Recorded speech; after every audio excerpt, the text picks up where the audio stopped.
Mtazamaji, tuelekee kule Mombasa ambapo operesheni ya pamoja utafutaji inayoongozwa na walinzi wa bahari inaendelea kumtafuta mvulana mwenye umri wa miaka 13 aliyezama katika bahari Hindi, kaunti ya Mombasa.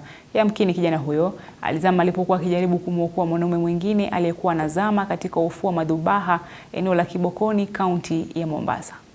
Zoezi la kumtafuta kijana aliyezama baharini linaendelea kaunti ya Mombasa. Kwa mujibu wa familia yake, Haitham, kijana aliyezama baharini mwenye umri wa miaka 13 alikuwa akicheza kando kando ya ufuo. Alikimbilia baharini kufanikiwa kumwokoa mwenzie hadi eneo salama ambapo mawimbi makali yalimzidi nguvu na kuzamia baharini. Miaka 13. Na yeye alikuwa yuacheza mpira, akamwona kijana yuazama, hata hamjui kijana. Nilivyoambia habari hapa, akaona watajitolea, akamsaidia. Alikwenda kumsaidia ni mkubwa wake. Alikwenda kumsaidia ametoka, alhamdulillah, na ambaye yuko Coast General, yeye zake zimefika, kama Mwenyezi Mungu amemjalia bado yuko hai, kama zake tukomba Mungu amjalie atoke.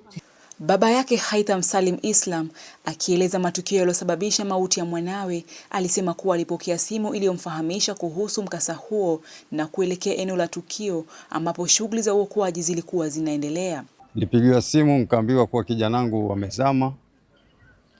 Mimi na Kisauni, jina langu ni Salim Islam. Mtoto wangu anaitwa Haitham Salim, mimi ndo babake. Nilivyokuja hapa kuna watu tayari kwa kuna shughulika. Chief ametusaidia, kuna mama mtaa ametusaidia, alhamdulillah. Wamepigia simu kwa kila njia. Tukaambiwa usaidizi unakuja mpaka sasa. Kilichobakia ni kumwomba Mwenyezi Mungu amjalie mtoto tumpate. Familia na wakazi wamelalamikia taasisi husika za serikali kwa kile walichokitaja kuwa ni utepetevu kazini, huku wakiomba serikali ya kitaifa pamoja na serikali ya kaunti ya Mombasa kuingilia kati na kusaidia katika kupatikana kwa mwili wa mvulana huyo. Hili jambo si langu peke yangu, la kila mtu. Habari kama hizi zikitokezea, wale waliochukua majukumu ya kuokoa wawe na haraka, wajua huu ni binadamu. Leo ni mimi, kesho ni mwingine. Vijana kila siku hapa waogelea baharini. Sisi watu wa pwani tushazoea bahari. Na kuzama sikuwa ni mtu kutaka wala kujua kuoga, sio kwa ati ni mtu uweze usizame, la. Imejaliwa ni ajali imekutokezea. Wakipata habari wajuhudike, wajibike kwa haraka, wajue kuwa ni roho ile imezama.